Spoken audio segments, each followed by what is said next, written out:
안녕하세요. 홍프로 스포츠입니다. 적중하신 가족방분들 모두 축하드립니다. 홍프로 가족방에서 모든 경기, 언오버 및 핸디캡, 최종 조합 공유해드리고 있습니다. 적중률 높은 홍프로 가족방은 고정 댓글에 있는 링크로 문의해 주시기 바랍니다. 6월 6일 국제친선 A매치 7경기 분석 시작하겠습니다. 첫 번째로 슬로바키아 대 산마리노 경기 알아보겠습니다. 먼저 슬로바키아는 산마리노와 비교하기도 뭐한 상위 전력이나 다름이 없다. 일단 로보트카 필두의 빌드업이 상당히 자유도를 얻을 것으로 보인다. 로보트카는 피지컬이 문제라서 압박이 강한 팀에게 약한 편이다.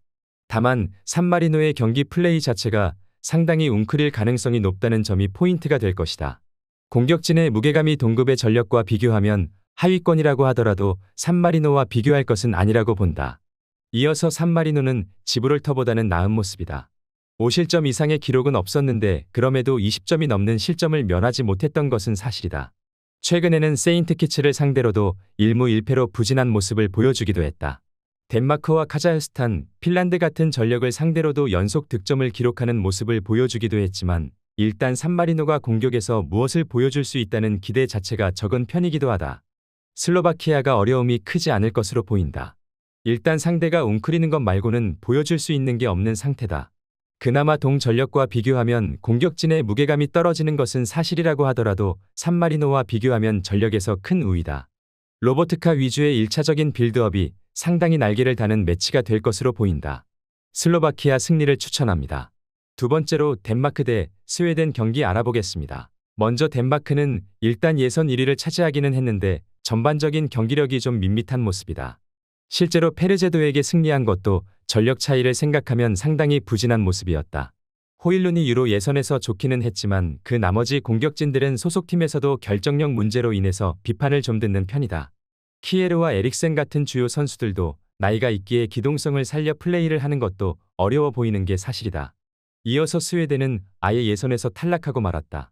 그래도 하위 전력인 에스토니아 같은 팀을 상대로는 잘한 편이지만 여기도 클루세프스키가 템포를 잡아먹는 등 가지고 있는 단점은 템포라고 볼 수 있을 것이다.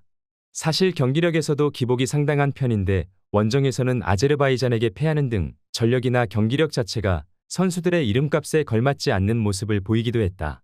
두 팀이 공격에서 아주 큰 힘을 쓸 것 같지는 않아 보인다. 일단 공격진의 이름값은 뛰어나지만 전반적인 경기력이나 템포라는 면모가 경기를 밋밋하게 만드는 양상이 있다. 전반적으로 하위 전력을 상대로도 두 팀의 기복이 상당히 큰 편이기도 하다.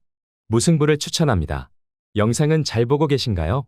핸디, 언오버 및 최종 조합 공유받아 보실 수 있는 가족방 입장 방법 알려드리겠습니다. 첫 번째로 영상 하단에 댓글을 클릭해 주세요. 두 번째로 댓글에 링크를 클릭해 주세요. 마지막으로 채팅 참여하기 후 메시지 주시고 답장 기다려 주시면 됩니다. 나가기 하시면 가족방 입장시켜 드릴 수 없습니다. 언제든 편하게 문의 주시기 바랍니다. 세 번째로 노르웨이 대 코소보 경기 알아보겠습니다. 먼저 노르웨이는 기복이 제법 큰 모습이다. 물론 홀란드가 있는 상황에서는 전반적으로 결과나 득점력을 잘 챙기는 편이다. 지난 3월 평가전에서는 라르센과 보부가 꽤 좋은 활약상을 선보이기도 했다. 다만 류예르손이나 아에르가 있는 수비진은 생각보다는 퍼포먼스가 일정하다고 보기는 어려운 편이다. 때문에 노르웨이의 공격력에 비해서 수비진의 퍼포먼스를 기대하기엔 어려움이 따르는 게 사실이다. 이어서 코소보는 상당히 경기력 기복이 심한 모습이다. 예선에서는 벨라루스에게 더블을 당하는 아쉬운 모습을 보이기도 했는데 특히 후반에 실점하는 비중이 매우 높아서 결정적인 상황에서 약한 모습이다. 물론 무리키의 한 방으로 어느 정도 가능성을 보여준 점은 인정해야 하겠지만 올 시즌 무리키는 부상에 시달린 시간도 길었고 결정력도 일정했다고 보기엔 어려움이 따른다. 일단 수비진의 안정성에서 노르웨이도 높은 평가를 해주기는 어렵다. 그래도 홀란드가 있는 공격진이 활약하는 상황에서는 경기 결과를 잘 뽑아내고 있는 모습이고 코소보도 후반에 실점이 나오며 약한 면모를 자주 드러내는 편이기도 하다. 노르웨이가 공격력으로 눌러버리는 양상을 보여줄 수 있을 것으로 보인다. 노르웨이 승리를 추천합니다. 네 번째로 벨기에 대 몬테네그로 경기 알아보겠습니다. 먼저 벨기에는 체급에서는 당연히 앞서는 상황이다. 유로 예선에서도 무패로 1위를 차지하는 모습을 보이기도 했다. 다만 22골 중 14골을 루카쿠가 몰아서 넣는 등 전반적인 원맨킴 양상을 돌파하는 것에는 아직 한계가 있는 모습이다. 벨기에가 아일랜드와 비긴 것도 실망스러웠고 전반적으로 아제르바이잔을 대파한 것 이외에는 공격에서 뚜렷한 모습을 잘 보여주지 못하고 있는 것도 사실이다. 이어서 몬테네그로는 요베티치의 지휘와 무고사의 마무리가 주 패턴이다. 다만 막판 리투아니아에게 이긴 경기를 제외하면 전반적으로 경쟁해야 할 팀들을 상대로 부진한 모습이 강한 편이기도 하다. 그나마 수비적으로 안정세를 보이는 경우도 있기는 했는데 이 평가전을 앞두고는 마로시치의 부상과 사비치의 명단 제외 등 수비진의 다소 변화가 큰 모습은 불안 요소가 될 수 있을 것이다. 전반적으로는 몬테네그로가 체급 차이가 나는 팀을 상대로 부진한 모습을 보여주고 있다. 루카쿠에게 공격에서의 많은 비중을 두는 벨기에의 특성을 살려 승리를 가져갈 수 있을 것으로 보인다. 벨기에 승리를 추천합니다. 영상은 잘 보고 계신가요? 핸디, 언어버 및 최종 조합 공유받아 보실 수 있는 가족방 입장 방법 알려드리겠습니다. 첫 번째로 영상 하단에 댓글을 클릭해 주세요. 두 번째로 댓글에 링크를 클릭해 주세요. 마지막으로 채팅 참여하기 후 메시지 주시고 답장 기다려 주시면 됩니다. 나가기 하시면 가족방 입장 시켜드릴 수 없습니다. 언제든 편하게 문의 주시기 바랍니다. 다섯 번째로 프랑스 대 룩셈부르크 경기 알아보겠습니다. 먼저 프랑스는 지난 3월에는 독일에게 지거나 필레에게 진땀 승을 기록했다. 그리즈만이 없던 것이 상당히 공백이 커 보이는 상태였다. 일단 중원에서의 밸런스나 전개를 그리즈만이 전담하고 있고 3월에는 그리즈만이 부상 때문에 없었던 점이 상당히 컸다고 볼 수 있을 것이다. 그래도 그리즈만 없이도 3득점을 기록한 점은 상당히 인상적이었고 현재는 그리즈만이 엔트리에 정상적으로 돌아온 상황이기도 하다. 이어서 룩셈부르크는 조지아에게 지면서 플레이오프에서 허무하게 탈락했다.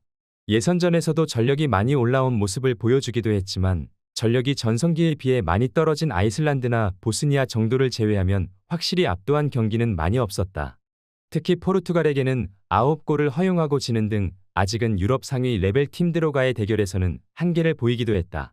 그리즈만이 돌아온 프랑스는 3월보다는 더 나은 면모를 보여줄 것으로 예상된다. 룩셈부르크가 나름 예선에서는 수비 능력이나 경기력이 괜찮은 모습이었지만 그래도 포르투갈에게 대패를 기록하는 등 유럽 상위 레벨 팀과의 매치에서는 한계를 드러내는 면모가 강하기도 했다. 프랑스 승리를 추천합니다. 여섯 번째로 스페인 대 안도라 경기 알아보겠습니다. 먼저 스페인은 크게 안도라를 상대로 무리가 없는 상황이다. 그나마 변수라면 상대가 내려앉아버리는 상황에서의 대응이라고 할 수 있을 것이다. 다만 야말이 드리블로 상대의 수비진을 격파하는 모습을 보여줄 수 있다는 점을 감안하면 이 양상에서도 어느 정도 해결법이 없지는 않은 상황이라고 볼 수 있을 것이다. A매치 경험을 영건들에게 쌓는 목적을 가지고도 전력에서는 한참 위라고 말할 수 있는 상황이다. 이어서 안도라는 예선에서 어느 정도 스위스나 이스라엘에게 석패하는 등 꽤 괜찮은 모습을 보여주기도 했다. 다만 조 편성 자체가 스위스가 탑시드였을 정도로 무난했고 이 조에서도 점점 갈수록 경기력이 떨어졌다는 점이 불안 요소다. 이스라엘을 상대로는 리벤지 매치에서 다시 패했고 코소보를 상대로도 대패하는 모습을 보이기도 했다. 스페인의 손을 무난하게 들 수 있을 것이다. 템백 돌파라는 숙제도 야말의 드리블 능력으로 실마리를 잡을 수 있는 상황이고 안도라의 초반 기세가 만만치 않았다고 하더라도 그 이후에 보여준 경기력이나 결과가 매우 실망스러웠다는 점은 감안해야 하는 매치업이다. 스페인 승리를 추천합니다. 영상은 잘 보고 계신가요?